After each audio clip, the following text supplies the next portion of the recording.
Welcome to Badass Ladyfolk. I'm your host, Christine Stoddard. And today I'm so happy to have my guest, Carissa Pignatelli, here. Hello, guys. Nice to meet you. Yeah, and we also have a precious doggo, Yeah. Prince. Hi, Prince. He's getting a little shy, but hey, good to be here, little guy. This is the first time I've had a dog in the studio. All right, well, I'm happy to be first then. So, you getting Carissa, get comfy, Prince. I see some paw action. Yeah, every so often he's just like, what am I doing? And now he's like, all right, I'm going to stay with mommy. Yeah. So, Carissa, you are an actress, a model, a writer. You're also a nurse. Yes, I am. I like to think I wear many hats. Yeah. So how is it that you decided to become a registered nurse? Because that's really where I want to focus today. Well, the thing was, for years, I thought about doing something in the sciences, and I wanted to do something that was going to help people. And initially, I didn't think I could do anything like that. I remember at one point, I did business for a little bit. I did Academy of Finance at one point, and it was nice to know I could do it, but I just didn't like it. And then at one point, I'm like, you know what? Might as well go for broke. Let's just go for it. And so many years later, I've been here, and I actually looked back, and I'm like, oh God, I've been a nurse for just over 10 years now. So it worked out. So how do you juggle being a nurse with all of your creative work? Honestly, planners help. I actually have something that I took off right before we started filming. It's a snap bracelet, but you can actually write on it, so your little to-do list. So any type of reminder, I've used my phone. Time management is the big thing. I don't always succeed. There's been times where I've had things get double booked. Like, it's happened and well. But to be honest with you, I like to think that, we all have different parts of ourselves. And I think that's another thing nursing has taught me, that, we might see someone as a patient that's sick, but someone else that comes to visit them may see them as a parent. They may see them as a friend. And sometimes it's hard to see someone in a different position, You mentioned your desire to care for others. Mm-hmm.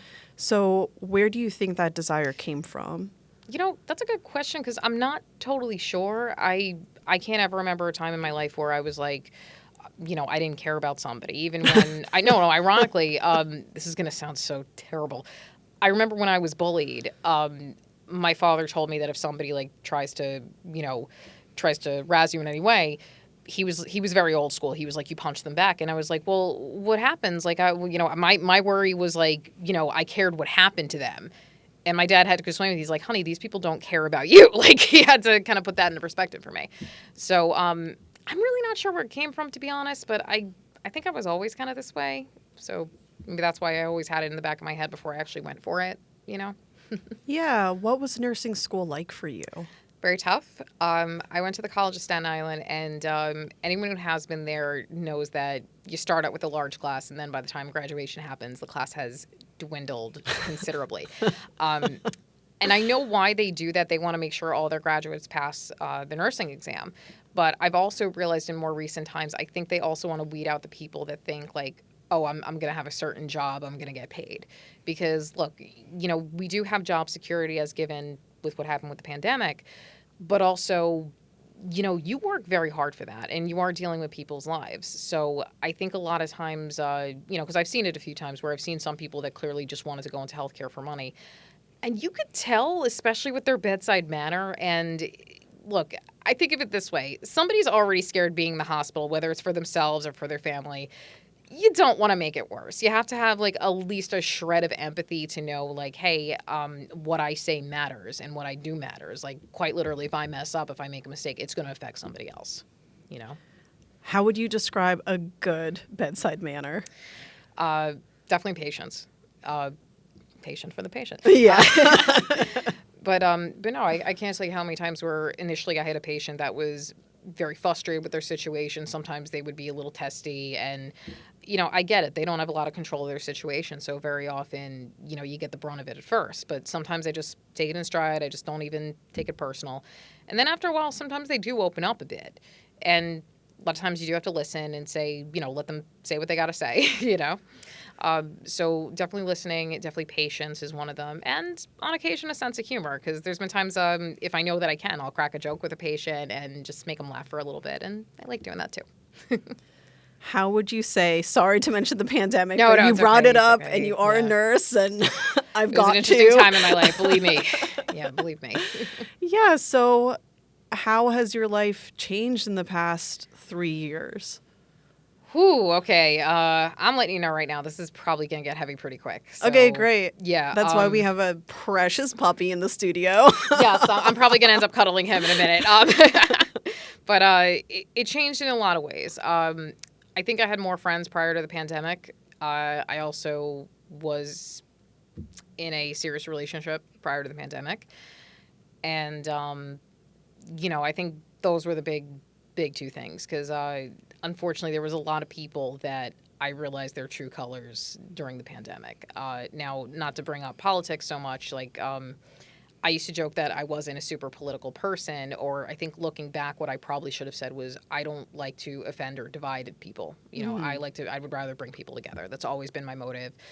And I realized, well, let me start by saying, I always kind of kept my political opinions to myself because when I'm at work, like I want people to be comfortable around me. And if they want to think that I'm one way, fine, I'll let them think that. But it's just, I figured I wouldn't want somebody to look down on me for my opinions, my politics, or whatever. So I tried to give everybody that courtesy. And then I unfortunately realized with the pandemic, not everybody was going to do the same for me. And I also noticed that there were quite a few people that while I was going to work and putting people in body bags, I had people complaining about wearing a cloth mask or the regular surgical mask just to walk through a restaurant to the back outdoor room and claiming their rights were being denied. And look, I get the whole political aspect of it. Fine. But I knew certain friends were going out of my life in particular because one friend that I said, hey, look, I've had to do XYZ during the pandemic. I'm depressed. Like, I'm not holding it together. I am not okay. She did not acknowledge it whatsoever. She just went to, oh, what's going on with the vaccine? What's going on with this? And I bit my tongue and I wanted to just scream, look, I'm not going to be your ammo for your next Facebook argument. And at that point, and that was not the first time that happened. I also remember there was another friend in particular. And the worst part is I tried to be positive. I also deleted Snapchat because of this. I had a friend that, we mainly communicated on Snapchat. And I remember at one point she asked how I was doing and tried to be positive. I said, this was after the first wave in the summertime. She asked how I was doing. And I said, well, it's been a little rough, but people are starting to get a little bit better, I guess, because it's summertime and people aren't on top of each other. And I said, one good thing about this pandemic is certain strains of the flu have been eradicated because we've all been covering up. And again, tried to be happy. And she writes back, and I swear I actually had to sit and read it over and over because I could not believe she responded this way. She goes, when are you going to stop pretending that this wasn't all the government's plan to muzzle us? And then she starts going off about how, oh, I know someone here, I know someone here. And I remember putting my phone down. Like, I actually had to go like, oh, don't flip out. And later on, I did respond to her. I said, look, you asked me how I was doing. I'm sorry if you didn't like the answer. No, I meant it. I wasn't even trying to be like dismissive or anything. I just kind of felt like you asked. Sorry, I gave you an honest response. But yeah, I had a lot of treatment like that. And I'm so sorry. Thank you. Clearly not a good friend. Well, that's the thing. I realized I didn't have as many friends as I thought. And I also had a relationship where I think my ex-partner, like, I don't have any ill will towards this person anymore. Like, we've actually, I don't want to say we're friends, but we're definitely, like, if we run into each other, like, we don't hate each other anymore, which is a good thing. But I realized that his politics became more important than me in regards to everything going on with the mask, the vaccine, et cetera, et cetera. And I also remember it brought up a lot of other issues that I did not think initially were important, but I realized too little too late were. So that was a big change for me as well. Also, I think at one point, it actually got me to a point where I kind of hated nursing at one point, which I was so frightened that I got to that point because that used to be anytime something was going wrong in my life, I felt like, well, if I can't help myself, let me help someone else. And sometimes it did help me. And it was almost like my safe space was taken away, and I think that was kind of something. But it did kind of force me, believe it or not, to focus on my other hats, my other passions, because, I realized to live a full life, you have to do a little more than just one thing.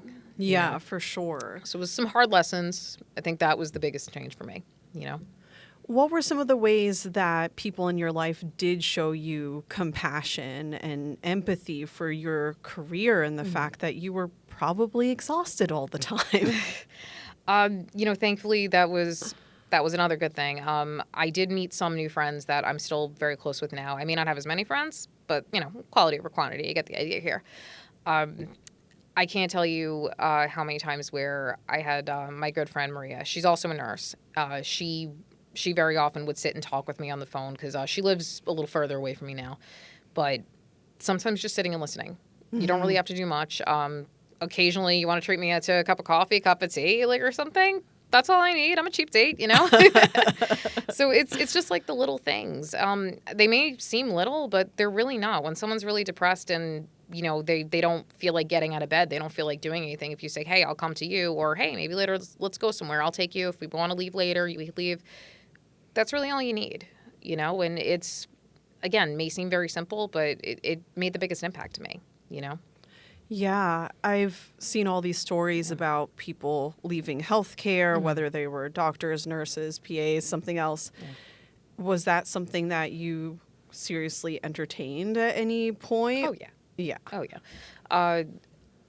Part of me, now I think because things are a little better, I don't really want to leave like I once did anymore. I do think that I'm more willing to say no when people say like, "Hey, do you want to do some extra shifts though?"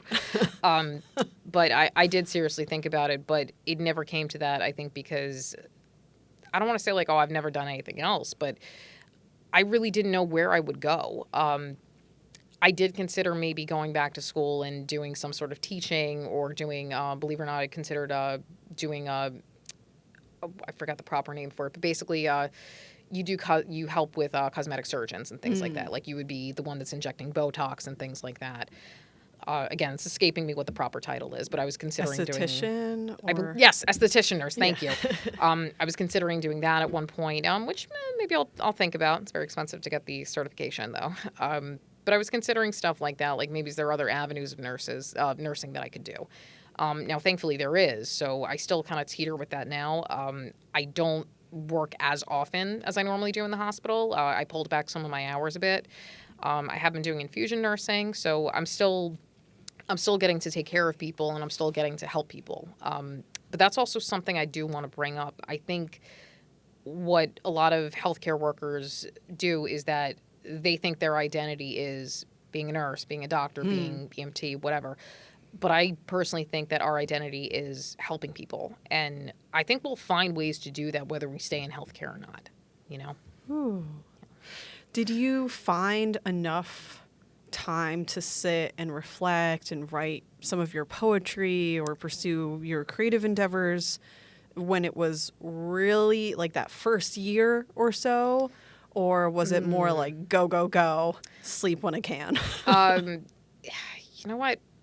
Actually, reflecting, I don't think I really did as much writing and creative adventures as I wanted to. I did a little bit, but also at the time, and this was something I didn't mention with my life changing, my grandfather passed away, who I was very, very close with. And it wasn't of COVID. He had an issue with his lungs to begin with. But I was very close with him. And I have to laugh because I found myself, having more in common with my 97-year-old grandfather than my parents, Yeah, but he was also very comforting with things. And there were times he even admitted, he's like, I never lived through something like this. I really don't have anything to say. But, he would always make sure I had something to eat or, But I remember losing him also was, I think, another reason why I kind of started shutting down too. I actually remember one of the things that they did in my hospital was they had this thing called lavender room. And I know they meant well. Oh, no. It literally was an office room. Like you could tell it was normally used for like a conference room. Like it had a big table in it with these big office chairs. And I remember there was a lady in there. Like she was very young. She had dark chocolate, coloring books, and tea bags. And it wasn't even the nice tea. It was the tea they had in the cafeteria. And I remember saying to her, because this was something that really bothered me. I was like, I want to see my grandfather. Like I knew I was going to sacrifice weekends, holidays, all that stuff. But, my grandfather doesn't have much time left. I should be with him. And the girl was just like, well, thank you for your sacrifice. And I know she didn't know what to say, because what can you say to that? But I wanted to scream, yeah, but this was not the sacrifice I thought I was going to make, you know? Pardon me for yelling. No, it's I'm just getting a little passionate, you know? But I did at one point, I was, I did start seeing my grandfather, even though I was working on a COVID floor, because I realized like he was going to go either way. And I wanted to have all the time I could with him. There were times we sat outside. There were times, when he was really getting sick, it was almost like, you know what, we can't send him to the hospital because then we're not going to see him again, But yeah, that was, oof. Oh God, sorry, that's gonna get me in a weird place. No, I mean, I'm sorry for your loss, and thank you for sharing that. Thank you. Yeah. What are other sorts of tone deafness that you've seen in the industry? You mentioned this lavender room, which seems like it was designed for 3-year-olds, not working adults during a pandemic. That's also another thing. I finally, after a good 3 years, used that little coloring book. Yeah, I just remember looking at it and I'm like, yeah, because the coloring book's going to solve all my problems. Oh, God, there was so much. I think one of the things that they told us to do when we were begging for more supplies was they said, God, I can't believe we did this. They told us to put our because we only had so many N95s, they told us to put our mask dirty side down in a brown paper bag and then roll it shut and then reuse it again. Yeah. And yet when JACO, the hospital accreditation company, would come and check on us before the pandemic, they would yell at us if we had like a glass of water or a water bottle on our nurse's cart because we were thirsty. That was a problem. Wow. Yeah. So things like that. There were so many hard to name. I think because that was another thing we fought a lot for in our union. We wanted more staff. Like there were times we didn't even fight for extra pay. We were just like, look, we need more help. That's kind of all we're asking for here. And also, can you let us leave for more than a few days, like just to recover if we get COVID? Because unfortunately, I did catch COVID. And what? Yeah. I caught it later on. It was August of 2022. I caught it, and I'm not quite sure how, but I kind of figure, workplace, workplace hazard, I guess. But it knocked me out. It really knocked me out. And the worst part was I had just scheduled to get my freaking booster, and I was like, wow, is timing so freaking bad? Oh. So I was like, I was vaccinated, obviously, but it was just, like I said, I put off getting my booster. I was like, oh, all right, I'll do it next week. I'll be fine. And that didn't quite happen. So how long were you allowed to take off from work? Well, I was allowed at that point. They were allowing people 5 days, and if you had a negative test, then you could come back. The good part was one of my friends was telling me like different ways to kind of, who also worked in the hospital, different ways to kind of prolong it a bit. So I had a little more time to recover. So I was able to take a week off, thank goodness. I swear to God, I hope I never have to take Paxlovid again because that antibiotic tastes terrible. I was just about to ask. Yeah, because I'm just getting over COVID and I did take Paxlovid and it was a whole delicious so adventure. Oh, it tastes terrible. How did you deal with COVID though? Because I don't know why, but the fever was always worse at night. Maybe because I was actually like I had to sit and think about it. I never had a fever, so I caught you. it twice. And neither time I had a fever, but I lost my appetite. My sense of smell went away almost completely. My sense of taste was totally distorted. I'm a huge coffee drinker, and I couldn't stomach coffee because it just tasted so nasty. Everything tasted nasty. And I love to eat, too. And even still, like, I've been testing negative for a little over a week, about a week and a half. And it's super frustrating that someone who normally has a healthy appetite and snacks just a little for fun. Like I have to remind myself to eat because I'm still, and it messes with my energy because the energy was hours will go by, right? And I've realized even at this point, not technically being sick anymore, it's been 8 hours since I ate. Like I should eat something. That's why I'm exhausted. The appetite definitely changed, but I'm not sure if it was straight up from COVID or the fact that I just felt like it was a little harder for me to breathe. Like if I did something, like if I tried to, let's say, clean my place, I had to sit down after a while. I was like, okay, I gotta breathe, But I cannot tell you how well. One of my friends was really good to me. She dropped off like a little care package, and I Aw. remember asking her. I was like, could I get Ralph's ices in there? I feel like I need something cold because it was in the summer when I got it. And this may sound weird, but the only thing that made me feel better with the fevers was I actually would take a cold bath. Yeah. Like I would just fill the bath with cold water and I would just sit there, and that was the only thing that would help. But I remember she got me like a whole bunch of ices and stuff. I remember having like a 7-Eleven Slurpee because I just need something cold down my throat. So that helped me a lot, thank goodness. But yeah. Do you think that the average person really understands and appreciates the sacrifice, and sacrifices plural, that healthcare workers made during the pandemic? You know what? I'm not sure, only Yeah. because one of the things that I felt was very, as you put, tone deaf was, do you remember when everyone started protesting about reopening things and whatnot? Now, look, I get it. People have to, pay their bills and stuff. I understand people that were coming from that. But I remember actually on Staten Island, where I'm from, there was a bar that is actually now closed because they have so many legal fees that they have to deal with. Ooh. I forget the name of the place right now, but Because they reopened too early when they weren't allowed, or what happened? Well, I swear to God, they wrote that it was a quote autonomous zone, and that people should be able to make the choice to come in or not. And again, there was literally no reason for them to do that. I think honestly, they just wanted the attention. And yeah, it just got real ugly real quickly. And I remember saying to somebody like, look, I get the whole, oh, how come one side of the block can open but the other? I understand what you're saying with that. But, obviously there's got to be a dividing line somewhere. And if you want to go further, one of the things that we were telling people to do when we said stay at home is that we just want our hospitals not to be overwhelmed, and that's really kind of what it comes down to. You could still obviously do things, obviously be cautious about it, but, we were trying just to not have our hospitals get overwhelmed. And I think this is more of a systemic problem, so obviously I can't really offer solutions with that because it's bigger than me.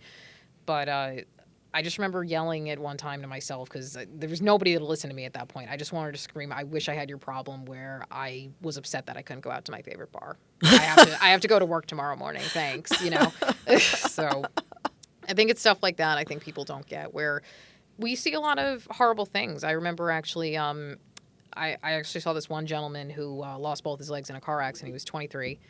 And the worst part of it all was that he wasn't even driving. He was a passenger, and the driver screwed up royally, and it affected someone else.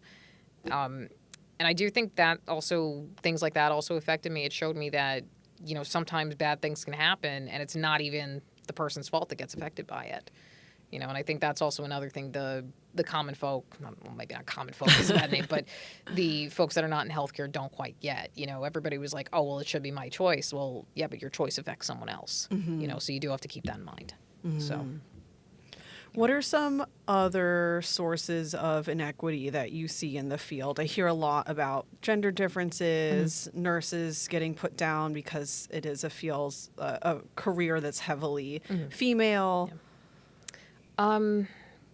Honestly, I notice when it comes to women in healthcare, I think the big issue that we ran into, like I was saying before, when the union was really fighting for our healthcare,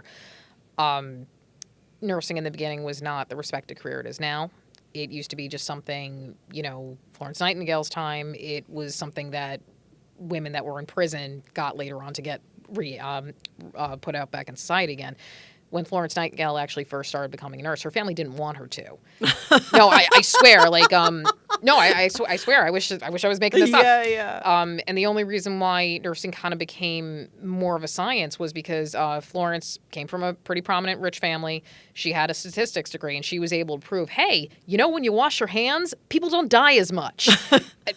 For layman's terms, obviously. Right. And in more recent times, like let's say 40s, 50s, a lot of times women would become nurses because they were just kind of making extra money. They weren't fully supporting themselves. And that was just the dynamic of how things were at the time. But as you could tell, now we have women that are the head of the households. We have women that are just supporting themselves, single parents, all these things. We also have a lot of male nurses. So it's not as female run as it used to be. It's still prominently women, but there's a lot of men that are getting into the field as well. So I think for that reason, there's been times where I've had jobs as a nurse where I didn't get health care. And Oof. yeah, no, it was pretty bad. I remember there was a school I used to work in. I wasn't hired by the Board of Ed. I was hired by a staffing company, and I make that distinction for a reason. I remember when I was telling someone I have to get a new job because because of that, they were like, "Oh, well, why is that? It's a Board of Ed job." And I'm like, "No, it's not. That's the point." That's so sleazy. It's absolutely sleazy. I was a college graduate. I did everything expected of me, and yet I still had to be under mommy and daddy's health care. Honestly, if the Affordable Health Care Act hadn't happened, I would have been screwed. So that helped me a lot. But when I got into the hospital, that's when I finally had health care of my own. And Wow. I felt so much relief. But my point with that is I think that's something that caused a lot of inequity, probably because it started out as, a woman's career. And as I said before, it used to be something where married women would take as opposed to women that are supporting themselves. I've also noticed that there's a lot of women that kind of dismiss their pain. I'm not quite sure where that comes from, but I have noticed that a lot of women are like, "Oh, I don't want to bother you. I don't want to bother you." I wonder if it's more of a cultural thing because I do see it across the board. There's especially mothers, they don't want to make a big deal out of certain things. I see that to be something that's very prominent, believe it or not. But on the flip side, I see men tend to have more problems with mental health. And I think that's, again, more of a cultural thing where, we have a lot of cultures that want these guys to be super masculine and super dominant all the time. And let's be honest, nobody's like that all the time. Yeah. Yeah. Or should be. Yeah. Yeah. And, you have feelings. You're human. And you should absolutely take the time to say, hey, if I'm not okay, let me go see somebody. Let me talk to somebody. I actually remember there was one gentleman that came into, my first hospital job was actually a psychiatric nurse, by the way. I forgot to mention that.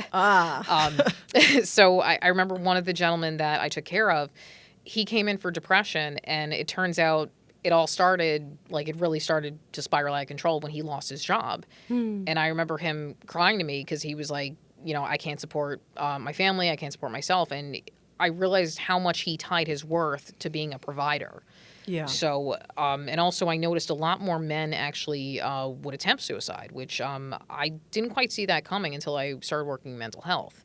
So, and again, I think the reason for that is for so long we've had this very misconstrued mentality that men have to be this way, women have to be that way. But I think of it this way. We're all human, regardless of genders you've born as, identify as, or what have you. We're human. We have emotions. We break down sometimes. And it doesn't make you less of a person for that. It doesn't decrease your value. If you need help, physical or mental, that's when you come to folks like me, Yeah. And no judgment, by the way. Like, we all have issues sometimes, Yeah, of course. Well, speaking of vulnerability, now seems like the perfect segue to your poem. Oh, and I would yes. love, and I'm sure our audience members will love to hear you as a writer. All right. I actually wrote this specifically for you guys. Yes. This is called Union Nurses Cry. My eyes watched people die. My ears heard their loved ones cry as I was powerless to save them. I'm a nurse, I'm essential, I can be strong and gentle, but even I need help sometimes. We're not asking for wealth here, just better staffing and our own health care as you sit far removed from the madness. We're more than just a job on the side, because days and nights we ride through death and sickness, and with this, we take it home despite our best efforts. We're more than just wives, and if the husbands never arrive, we still get things done. And I'm the head of my home, and though I'm alone, I still need to pay my bills. And I take care of everybody. But how can I take care of me when the odds are stacked above? Thank you. Yeah, thank you. So can you talk about the process for writing that poem, the impulse? I know you wrote it for us. Well, one of the reasons why I included the lines about, we're more than wives and that the husbands don't arrive, goes back to what I was saying before about how, for a long time, nurses were thought of as like, oh, they're the wife, it's the side job and whatnot. And the dynamic has changed, as I brought up before, where there's a lot of women that are heads of household. There are a lot of women that are just independently supporting themselves, maybe a child or whatnot. So I wanted to make sure that was brought up, that, we're more than just, that side character, so to speak. I also brought up about my eyes and ears hearing people not making it. And I remember actually even telling a friend of mine who she was working in a burn unit, and she was actually having some trouble. And this was even before COVID, because she saw some really terrible cases. Yeah. And that's the one thing I will say about working in a burn unit. I had some burn patients come to me when I was working on a med-surg unit. They usually would step down from that. You pump them up with a lot of pain medicine, and they're still crying. Like burns are no joke. And also, if, let's say, somebody has burns to their face and their appearance changes, like that's another issue that you have to run into, because your appearance does matter and your self-confidence matters as well. And obviously when something like that's changed, you're going to be faced with a lot of issues. So that's also what I was referring to when I talked about, my eyes and my ears hearing all these different things. Also, the fact that I think a lot of healthcare workers, we realize that health is wealth. So that's when I brought up about, we're not asking for extra money, we're asking for help. And a lot of us love what we do, but it's just we can't be in two places at once. And I think that's also what a lot of the higher ups, the folks that are more into the business end, that are like, oh no, you could have one nurse to 9 patients. That's totally fine. No, it's not. And I say that because I actually did have that, and even before the pandemic. And I remember wanting to scream so many times, where it's like, look, I want to be there for everybody, but I can only do so much before I collapse. I'm human. So that was really the big thing of it. Trying to make sure, like, look, we need help for many different ways. And unfortunately, this is a problem with healthcare. I can definitely say it's true for nurses, where we burn out a lot. A lot of times we take care of everybody else, and then by the time it's time to take care of ourselves, we're falling apart. So it's very hard for us to manage everybody as well as ourselves. So we have to sometimes make healthcare, our own healthcare, a priority. And learning that it's a process, and I'm still learning it. I still mess up on occasion.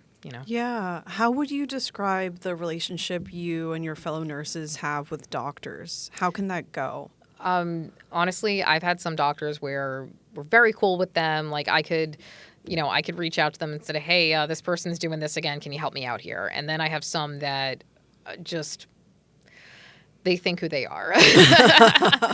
Yeah. I remember I had this one doctor. God, I never seem to say his name right, because it was this like long Polish name. It was like Krisher. Krisher, if I'm saying it correctly. We always just called him Dr. K. Like I actually saw him like walk with patients and things like that, like trying to help them get out of bed and things. And we thanked him all the way, all for that. We had Dr. Elseway, who was really wonderful.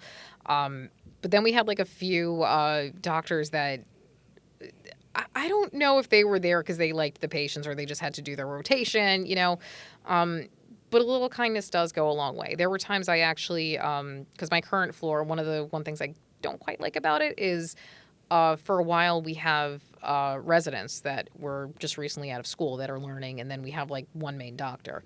The one main doctor always tells us, if we ask him for something, like, hey, make sure, call my residents for this, call my residents, only call me if it's an emergency, like somebody's dying, because I need to get my students to learn.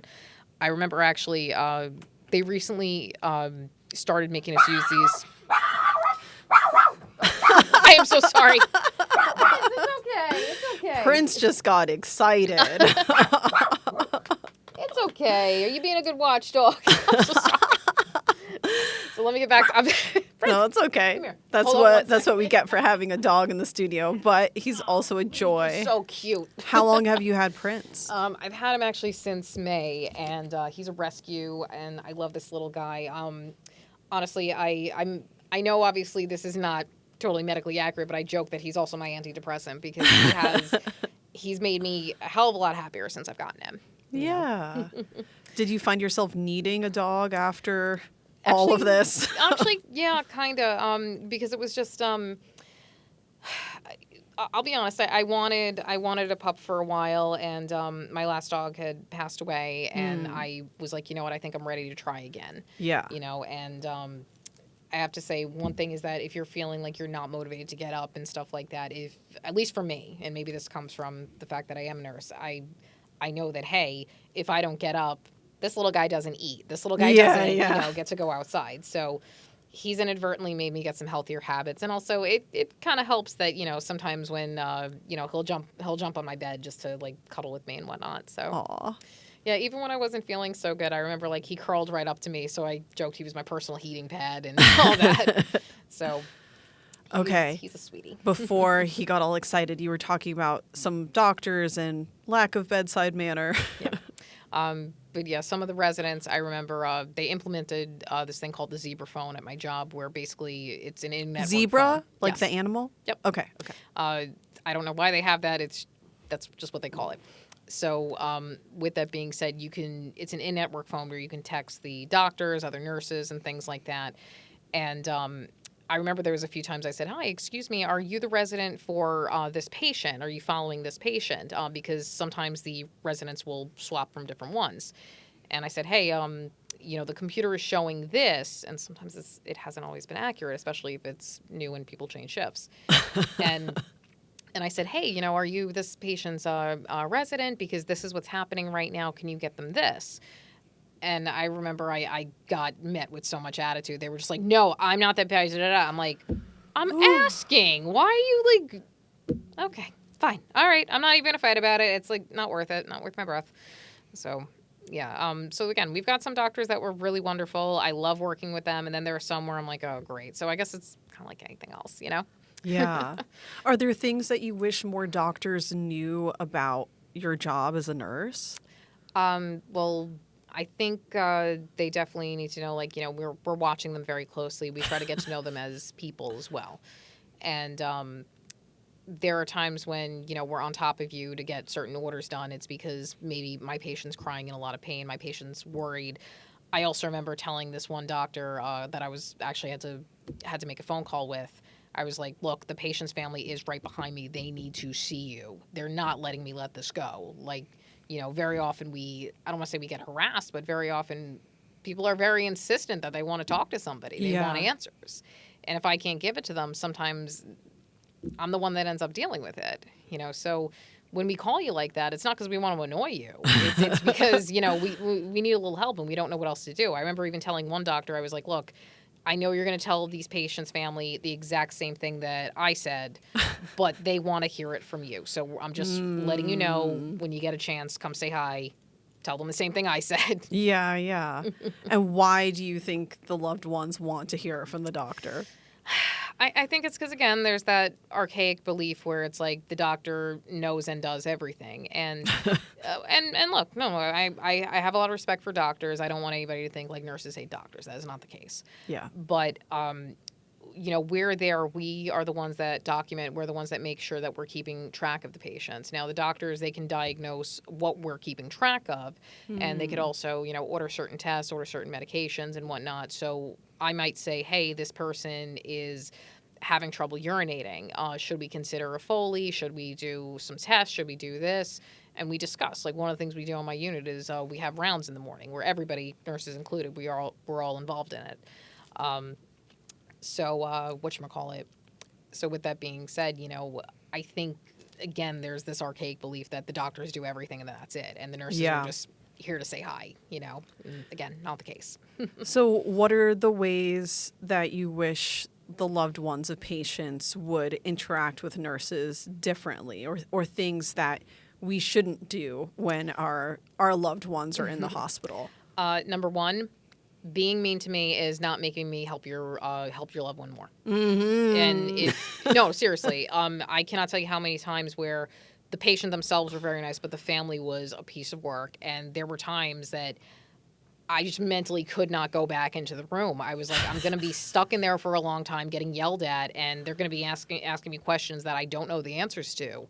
Or if I do tell them, like, "Hey, I don't have access to that information," I will call someone that does, and I'll see about them getting back to you. I know sometimes it takes a while, because that's another thing. A lot of our doctors, our residents, they're taking care of a lot of patients too. So they're trying to give one patient all their time, and then there's someone else who's like, "Oh, well, you weren't here for this." Like, yeah, because I was taking care of another patient.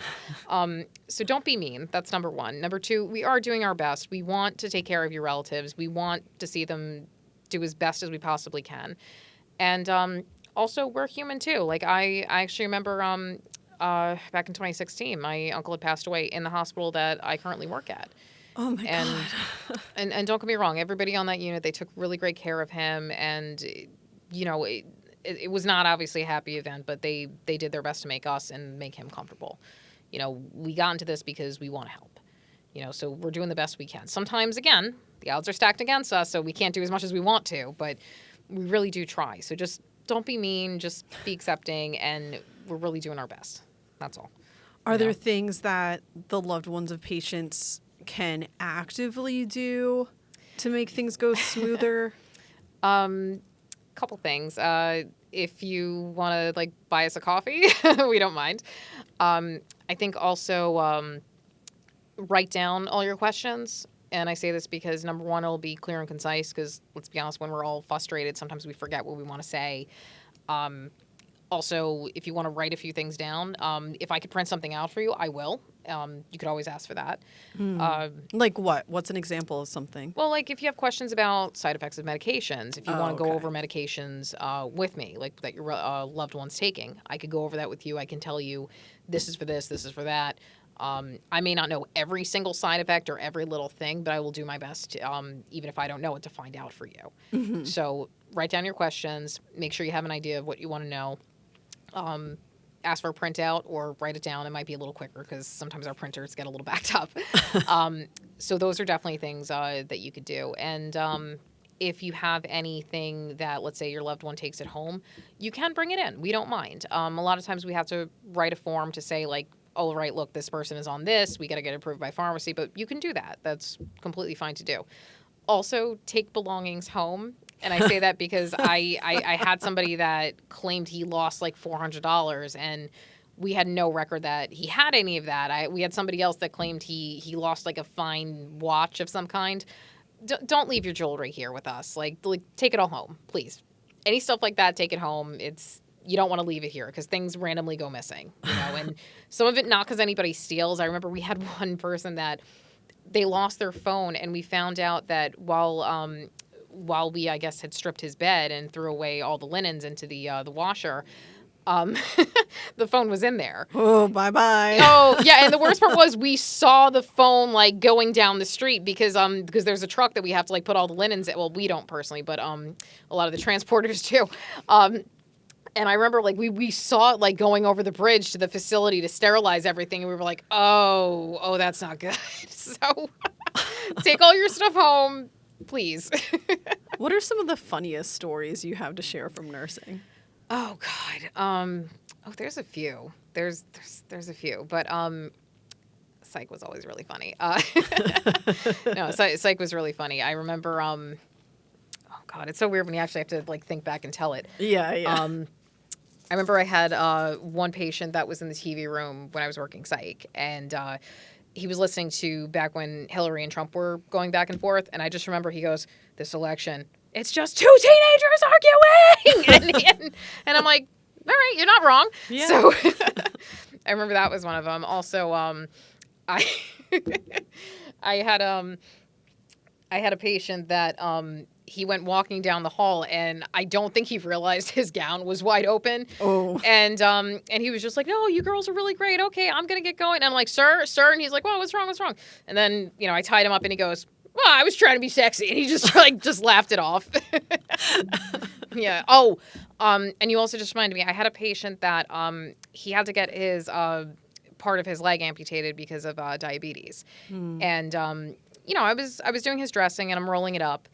And at one point, I made a stupid joke because I knew I could. I was like, "Oh, I'm boring now. The only joint I roll these days is yours." And then I looked and I said, "Sorry, my sense of humor doesn't get better from here." And he goes, "Oh, no, that's fine. I'd give up my right leg for that sense of humor." Oh, wait. And I'm like, "No! Too soon!" Well, Yeah. if he's the one saying it. I was like, "No." And that was the worst thing. He got it just the other day. I was like, "No, you just had this." And I was like, "It's too soon." He goes, "No, it's not." So, yeah, no, you get people with pretty good sense of humor, which is great. Oh, and speaking of amputations, I remember when I was in psych, we had one patient that he had a prosthetic that he walked around with. I forget what led to this, but he had to get sedated. He was acting very erratically, but when we had to hold him down to give him the medicine, which again, we don't normally force meds unless it's the last resort, But he somehow, I don't know how he did it, but he wiggled in such a way where he grabbed his prosthetic and he tried to beat us with it. During at the time, it was terrible, but when we looked back, we were like, okay, that's ridiculous. We love it. It's like you have to laugh at it. Yeah. Well, what are some of the other coping mechanisms that you have for getting through tough situations? A lot of humor. Yeah. Sometimes there are times that lately it's been the pantry for me and a couple of my work buddies. Like we'll go and get some water for ourselves, and we'll be, if we got to yell about somebody or whatever, we'll do it in there, and then we'll go back out like nothing happened. And more recently, long walks. I absolutely love physical activity. I've gotten into hiking the past few years. I joke that part for mental health and part because it's a fairly inexpensive hobby. Yeah. Depending on like all the stuff that you're buying. I just have a good pair of shoes. I'm good. That's all I need. And my little boy's with me. So yeah, he's happy about that. So a little bit of physical activity. Also, that's another reason why I really started pushing myself with writing again, because that kind of gets me out of my head. Yeah.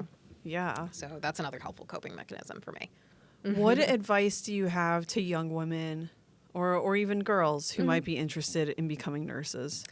It is one of those fields where, again, you will have job security. You will definitely help a lot of people. It may not always feel that way, but trust me, you will. Be prepared to work hard because it's not the easiest thing. But also, if for whatever reason bedside nursing is not your thing, because it is pretty intense, you have other options too. I've seen nurses even go into law offices where they are trained to read medical documents and help translate it to some of the other people that are in court and things like that. So you have options for this career. Definitely worth doing. It is a fun career when you get to the point where like you find your niche, you know? So I think my advice would be, like, if you feel like you want to do it, you might as well go for it. Just be aware that your decisions do affect other people. So just have some empathy and understand that if some people rip on you a bit, chances are it's because they're scared or they're frustrated about their situation. And also, I would say take care of your mental and physical health because they do coincide with one another. And, you could also use that to be the example to your patients as well, Yeah. Yeah. What would you describe as your niche today in nursing? My current floor is it's med surg with a rehabilitation focus. So we tend to get people that, let's say, they had a stroke. We have to make sure they can learn how to feed themselves again and do their normal life, things that they normally would. They broke a hip or whatnot. Occasionally we'll get some people that are a little younger because, sickness happens to everybody. Stuff happens. I like being able to sit and talk to somebody and make sure that they know exactly what they're doing, know how to take their medication. And if, let's say they have to do a new regimen or there's a new piece of equipment or whatnot, I could teach them how to do that. I absolutely love doing that. So I kind of joke that I'm like half nurse, but half teacher also, Yeah. And I also don't even mind like precepting anytime like we have some of the nursing students pop in, So I think my niche is really that, just making sure that people are taught and more importantly understand, because this is something they're going to probably have to deal with for, if not their whole lives, for a long time. So I think definitely teaching is a bit of it for me too, Yeah, and how would you say your niche has changed? I mean, you talked about psych before, but why have you gone to different parts of the field?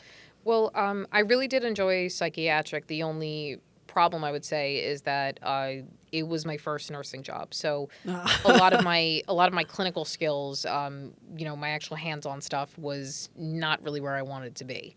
And at one point I was like, oh, you know what? I could do this for the rest of my life. And then things kind of changed. And I was like, if I don't start changing, I'm going to be stuck and I won't have a choice for anything else. So I did go onto a med surg floor, which was, I jokingly called it the baptism of fire because it was rough. It was very, very rough. I did learn a lot about managing my time. That was a big one. But I started to move around because I realized when you move around a bit, you start learning more things. And something that I still kind of struggle with, but I realize, again, it's an ongoing process. You have to sometimes get comfortable with being uncomfortable because that's how you learn, that's how you grow. And, if you stay in the same place, like, yeah, you're always comfortable. You're always, where everything is and what to do. But you can't be afraid to make a mistake in the sense of, like, all right, I don't quite know how this works. Like, you can ask a question if you're not sure. Yeah. That's okay. But get as much experience as you possibly can. That's really one of the big reasons why I changed. I wanted to make sure I knew as much as I could. You know. Do you feel like your confidence has changed a lot, a little? How has it changed? And do you think any of that is tied to I mean, really everything, to being a woman, to just getting older, living through life? Well, I think my confidence, I don't want to say it increased, but I think it's at a safe level because there are times I still knock myself down. I know I shouldn't, but I've realized, again, with the experience that I've gotten is that, we are all people. We all have emotions. We all deal with things. Like, I recently was talking to somebody about, he went through some issues with somebody. I don't want to go into it. That's his business. But he was under the impression that certain things favored more women. And I was, yeah. I love to hear that's always fun. But I was explaining to him, I said, well, that's kind of what we're talking about with the patriarchal system being hurtful for everybody. Because I'm pretty sure you're more than just a money machine that's, providing for the person you're with. And I even remember having to explain to him because he started saying things like, oh, girls only want guys that make a lot of money. Girls only want guys that are 6 feet tall. And I said, well, let me tell you something. Those women that you speak of, they're not looking for love. They're looking for status. So that's number one. Anybody that's just looking for those kinds of things, they're looking for status. But people that are looking for genuine connections, like, they care about the connection. They don't care that much about your job. We'll work with each other, But, I think it's shown me that everybody has their own issues. So there's times I've learned not to take things personal because you can't. You're going to go crazy if you do. I think being a woman, it's shown me that I'm a little stronger than I think. Because I remember when I was younger, not to say I was always afraid of everything, but I don't think I was as confident with my abilities. I don't think I was as confident with my voice. I'm definitely more willing to stand up for myself and stand up for others now. That's something I think I've definitely already saying. And I also think it's made me count my blessings a bit more because, especially when I was in psych, I remember there were times that I would think like, oh, I'm a terrible person. I have a horrible life. Like, we all spiral at times.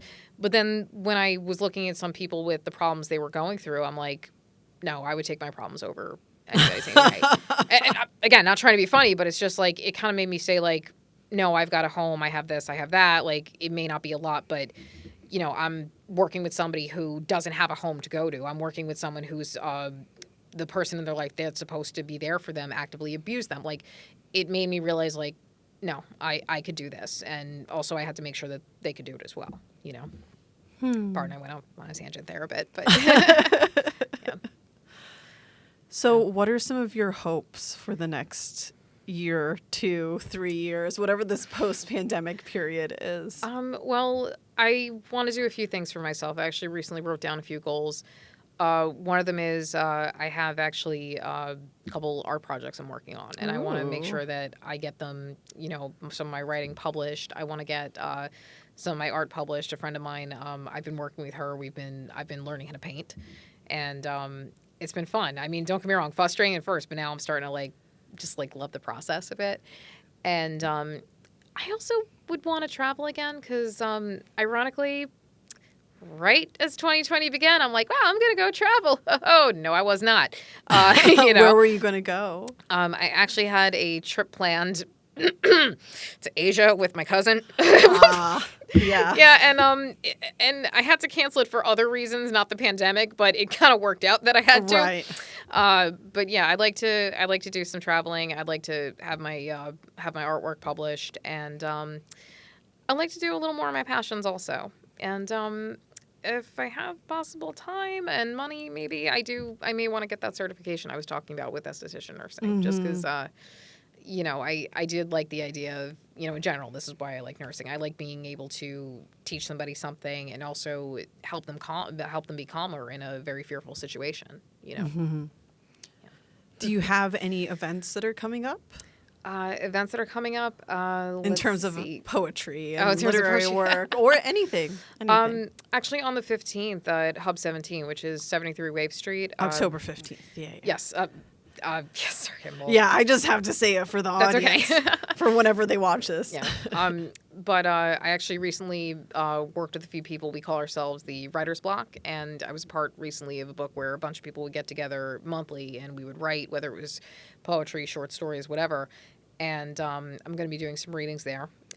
Some of the readings I will be doing will be included in the book. Others, hopefully, next book we do, because we do plan on making this a yearly thing. And also, hopefully, in the next year, I do want to turn my recent endeavors with painting into some sort of exhibit. So hopefully stay tuned for that. Yeah. You know? Could you describe the paintings? What kind of style and what media are you using? Well, we're playing around with the paint right now. I don't want to go into too much. Okay. But what I am hoping is to do different types of fluorescence, and also I do want to use a little bit of geometric figures, but I also want to have some sort of, again, I don't want to give too much away. Okay. But I do have an active cause that it's going to be tied to. So one of the things that I do plan to do is people that come into the exhibit, I want to make sure that they're aware that the proceeds don't just go to the art that they saw, but they also go to the cause of my choosing. So. Ooh, that sounds wonderful. I will bring that up when it's time. I just don't want to. Yeah, I don't want to say too much. Okay, I won't press you. I won't press you. Does Prince have any plans? Prince, honestly, I think he just wants to eat, sleep, and run around a lot. That's his thing, and possibly cuddle with me. So that's his thing. What kind of dog is he? Oh, he's a rescue, but he's part Cairn Terrier, which is if you don't know what kind of dog that is, think Toto from Wizard of Oz. Okay. And part Schnauzer, which is those dogs that tend to have like a little beard. His hair's cut right now, that's why he doesn't have that little beard going. You notice he does have a little gray. That's just his coloring. He's only 4. He's still a baby. But I got him back in May, and so I haven't had him for a full year yet, but I think he's definitely taken to me very well. You know? Yeah. Yeah. And my parents jokingly say that's their grandson, so. So we are running out of time, and I want audience members to know where they can find you, how they can find you for any of your creative work. Okay. And anything else, if they're allowed to ask you questions about nursing. Yeah, no, absolutely. Well, I have a regular website, which is my full name, Carissa Pignatelli. If you want me to spell it, I absolutely will. But if you don't want me to do that, my Instagram's a lot easier. In all the show notes. Yeah. Yes, and I also have my Instagram, which is Cap Loves You, CAP Loves You. And I post a lot there, and I can definitely do a little more interacting if you want to say hello. So. Yeah. Well, great. Thank you so much, Carissa. You really got vulnerable and shared sides of your profession that not everyone is willing to do. So I greatly appreciate that. And I think what you do is so important. What all healthcare workers do is so important. Thank you. And I think it's also really beautiful that you make time for your creative endeavors, too. Thank you very much. Yeah. Seriously. Yeah. Well, dear folks, you've been watching Badass Lady Folk. I'm your host, Christine Stoddard. Tune in next time.